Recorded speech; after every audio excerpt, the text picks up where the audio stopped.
پاکستان میں کورونا کی وبا اور آنے والے وقت میں تباہی اور سڑکوں پر لاشوں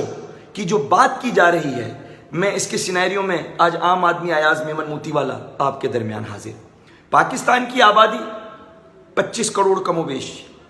انڈیا کی آبادی 125 کروڑ، پاکستان سے 4 گنا زیادہ۔ لیکن انڈیا میں اگر آپ گوگل پر جائیں اور وہاں پر دنیا کے کورونا وائرس پیشنٹ کا لکھیں تو انڈیا میں آج 20,000 لوگ کورونا پیشنٹ ہیں، اور اگر اس اعتبار سے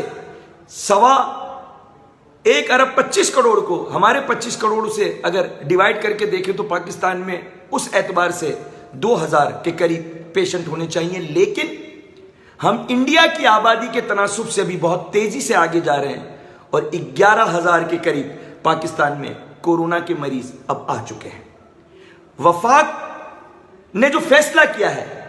عمران خان کی حکومت اگر چاہتی تو آپ سے میں یہ مخاطب ہو کر آپ کے علم میں لاتا چلوں کہ پاکستان کا G8 اور IMF کا جو قرض آگے اگلے سال یا 2 سال کے لیے شیڈول کر دیا گیا ہے، تو یہ کورونا ہونے کی وجہ سے 1 ارب 39 کروڑ ڈالر اگر IMF نے اور ورلڈ بینک نے دیے ہیں تو وہ پاکستان میں کورونا کے ہونے کی وجہ سے اور کورونا سے مقابلہ کرنے کی وجہ سے۔ تو اگر حکومت وقت چاہتی تو دنیا سے اور قرضہ لے لیتی، ویسے بھی قرضہ لے کر کرپشن دے کر پاکستانی قوم کو 5 بنیادی حقوق صاف پانی، صحت، صفائی، تعلیم، روزگار نہ دے کر ذہنی مریض بنا کر دنیا کے مال کا خریدار اور ہمارے قدرتی وسائل پر ڈاکہ ڈالنے کے لیے تو ہمیشہ گامزن اور کام کیا گیا، اور ہم غلام رہے اور یہ ہم پر مسلط رہے۔ تو یہ تو قیامت تک یہی چاہتے تھے کہ ہم ان کے غلام اور نوکر رہیں، لیکن کورونا نے ان کی سوچ کو تبدیل کر دیا۔ حکومت وقت وفاق عمران خان نے 23 سال حکومت حاصل کرنے، وزیر اعظم بننے کے لیے کوششیں کی، لیکن بدقسمتی سے 1.5 سال ہوتے ہی وزیر اعظم بننے کے بعد کورونا کا بم ان پر پھٹ گیا۔ یعنی اس کا تو مطلب یہ ہوا کہ ایک گدھے نے کرسی پر بیٹھنے کے لیے گردن سے کرسی اٹھانے کی کوشش کی اور اس کی گردن جو ہے وہ کرسی کے اندر پھنس گئی۔ تو یہ پریشانی کے عالم پھر عمران خان نے ہمارے جو صحت کے نظام میں تباہی، غربت، غریبی، مفلسی، لاچاری، PIA ریلوے کی تباہی اور کرپٹ سسٹم کے ہونے کی وجہ سے جو ہمارے یہاں بے عقلی اور کم شعوری عوام کے اندر ہے، تو اس کو دیکھتے ہوئے حکومت وقت نے ایک فیصلہ کیا جو میں آپ کو اب بتانے جا رہا ہوں کہ پاکستان کو، ان کو کسی نے بتایا ہے وفاق کو کہ اگر پاکستان کو بچانا ہے، اگر بھوک افلاسی بڑھی تو لوگ سڑکوں پہ آ جائیں گے، حکومت کو گالیاں دیں گے، تو گالیوں سے بچنے کے لیے اور عوام الناس کو سڑکوں پہ نہ آئے، اس کے لیے ان کو کسی نے مشورہ دیا کہ ہارڈ امیونٹی کی طرف چلے جائیں۔ ہارڈ امیونٹی کا مطلب یہ ہوتا ہے کہ آپ دکانیں، کاروبار کھول دیں، زندگی کو اسی طرح سے روا دوا رکھے، جو بھی قوت مدافعت کم ہونے کی وجہ سے مر جائے گا وہ مرنے دیں، جو بچ جائے گا پھر وہ جب زندہ رہے گا تو ہم اس پر حکمرانی حاکم بن کے ان کو غلام بنا کر قیامت تک اس ملک کو چلاتے رہیں گے۔ ورنہ قرض لے رہے تھے 1 ارب 49 کروڑ ڈالر، اور دنیا سے قرض لے لیتے، ہماری زمینیں بیچ دیتے، اور لاک ڈاؤن کر کے ڈاکٹروں کے لیے اکوپمنٹ، عوام کے لیے روزگار کے لیے بندوبست کر لیتے قرض دینے کی صورت میں یا ہیلپ کرنے کی صورت میں۔ لیکن انہوں نے وہ تو کرنا نہیں۔ اس سے آسان طریقہ یہ ہے کہ انہوں نے اچانک، آپ نے دیکھا تاجر برادری کے رہنماؤں کی، میں پاکستان میں اور کراچی میں یہ مثال دوں کہ یہ وہ ہومیوپیتھک کی دوائیں ہیں کہ ان سے نہ نفع ہے نہ نقصان ہے، لیکن آج ان تاجر رہنماؤں کو اچانک نمودار کر دیا۔ کبھی کسی نے چہرے بھی ان کے نہیں دیکھے ہوں گے، اب تو ٹی وی چینلوں کے اندر ان کی بریکنگ نیوزیں آ گئیں۔ اور دیکھا جائے تو یہ وفاق کے کہنے کے اوپر علماء حضرات خود 50 سال کے ہیں، 50 سال سے زیادہ ہیں، تو اس لیے یہ گھروں میں رہیں گے، لیکن ان سے کہا گیا کہ آپ مسجدیں کھول دو، تاجروں سے کہا گیا دکانیں کھلوا دو۔ اب جب تاجروں کے کہنے پر یہ سندھ حکومت پہ زور ڈال رہے ہیں، دکانیں کھل گئی اور مسجدوں میں لوگ نمازیں پڑھنے چلے گئے اور یہ وبا پھیل گئی، اور مئی اور جون کے درمیان یہ وبا جب اپنی پیک پہ آ جائے گی تو سڑکوں پہ لوگوں کی لاشیں مری ہوئی ملیں گی، پڑی ہوئی ملیں گی، لوگ اپنوں کو کھو رہے ہوں گے، اور بھوک کو تو بھول کے پھر یہ کورونا سے اپنے لوگوں کو بچانے کی جدوجہد میں لگ جائیں گے، اور پھر حکومت وقت اس وقت یہ کہے گی کہ ہم نے تو تاجروں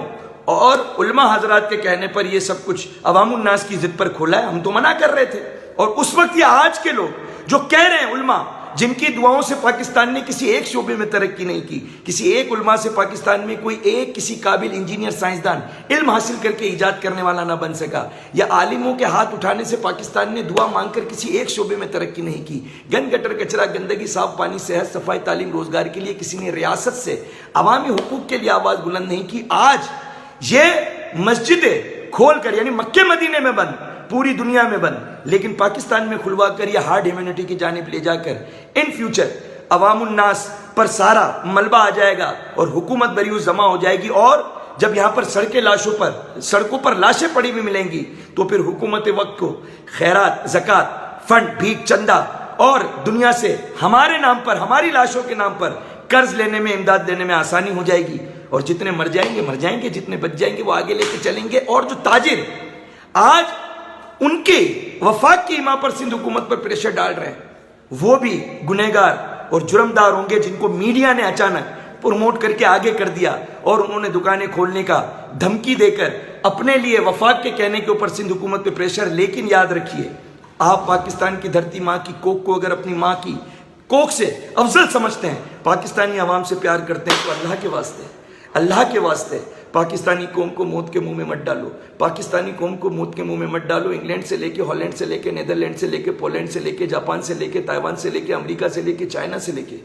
پوری دنیا کی عالمی معیشتیں تباہ ہو گئی، اور وہاں پر لاشوں کے قبرستانوں میں جگہیں نہیں ہیں۔ تو پاکستان میں تو پہلے ہی ہم غربت غریبی مفلسی لاچاری تمام اداروں کی تباہی قرضے میں ڈوب کر ذہنی مریض بن کر دنیا کے مال کے خریدار ان کے نوکر غلام اور ہمارے قدرتی وسائل پر ڈاکہ ڈالنے کے لیے جان بوجھ کے اسکرپٹ 40 سالوں سے ذہنی مریض بنائے جا رہے ہیں۔ اور آج اگر تاجر برادری کے کچھ رہنماؤں نے آ کر کے اور جو مسجد کھولنے والے جو عالم ہیں ان کے کہنے کے اوپر اگر یہاں پر لاشیں بچ گئیں تو کل کو حکومت تو بریوس جمع ہو جائے گی، لیکن آج ان سے جو بھی یہ دکانیں کھلوانے اور مسجدوں میں نماز پڑھوانے کی باتیں کر رہے ہیں، اللہ کے واسطے یہ پھر ان سے لکھوا لینا، حلف نامہ جمع کروا لینا کہ پھر 302 کی FIR ہے، کیونکہ کل کو اگر یہ تاجر غائب ہو گئے، یہ علماء غائب ہو گئے اور یہ کہیں گے ہم نے تو کہا تھا کہ SOP پر عمل کر کے آپ نے کرنا ہے، تو عوام نے خود نے لاپرواہی کی اور یہ موت کے منہ میں جا رہے ہیں اور یہ بریوس جمع ہو گئے، تو پھر لاکھوں لوگوں کی موت کا ذمہ دار کون ہوگا؟ تو میں حکومت وقت سے درخواست کروں گا، سندھ حکومت آپ کو سلام، آپ نے پوری کوشش کی، لیکن میں وفاق سے درخواست کروں گا پاکستانی قوم کو ہارڈ امیونٹی کی جانب لے جا کر پاکستانی قوم کو دفن کرنے کے لیے قبروں کی کمی ہو جائے، اس جانب گامزن کر کے سڑکوں پر لاشیں پڑی ہوں آپ لوگ نہ کریں۔ اور اگر آپ نے یہ کھول دیا لاک ڈاؤن تو یاد رکھیے گا، اگر جولائی پاکستان کے اندر سڑکوں پر لاشیں نہ ملیں تو جو چور کی سزا وہ میری سزا۔ پاکستان زندہ باد، اللہ نگہبان، پاک فوج، پاک عوام، ڈاکٹر نرسیں زندہ باد، اور ڈاکٹر اور نرس جو 6 گھنٹے 8 گھنٹے ڈیوٹی کرتے ہیں 95 مارکس اور پوری کٹ لگا کر، جو اپنے بچوں کو اپنی فیملی کو نہیں مل رہے آج کل، جو اپنے والدین سے نہیں مل رہے، جو بچوں کے ساتھ رات گزار نہیں سک رہے کورونا کے پیشنٹ کا دھیان رکھتے ہوئے، وہ جب سڑکوں پر لاشیں دیکھیں گے، بیمار دیکھیں گے اور جو رش دیکھیں گے تو میرے خیال میں پھر ان کے دل پر کیا گزرے گی؟ وہ بھی کسی کی اولاد ہیں، وہ بھی کسی کے بچے ہیں۔ تو پھر یہی کہوں گا حکومت وقت وفاق سے جلد بازی نہ کریں، تھوڑا دیکھ لیں، اگر آپ کے ہاتھ سے نکل جائے گی مرض تو پھر ہارڈ امیونٹی کی جانب جا کر ہمیں آپ کاروبار کھولنے دیجیے گا، ہم اپنی زندگی میں واپس آ جائیں گے، مسجدیں بھر لیں گے، جو مر گئے، جو بچ گئے وہ بچ گئے۔ پاکستان زندہ باد، اللہ نگہبان۔ پاکستانی حکومت کو چاہیے گھر راشن، لیکن میکنزم تباہ، سسٹم تباہ، نظام تباہ، عدل تباہ،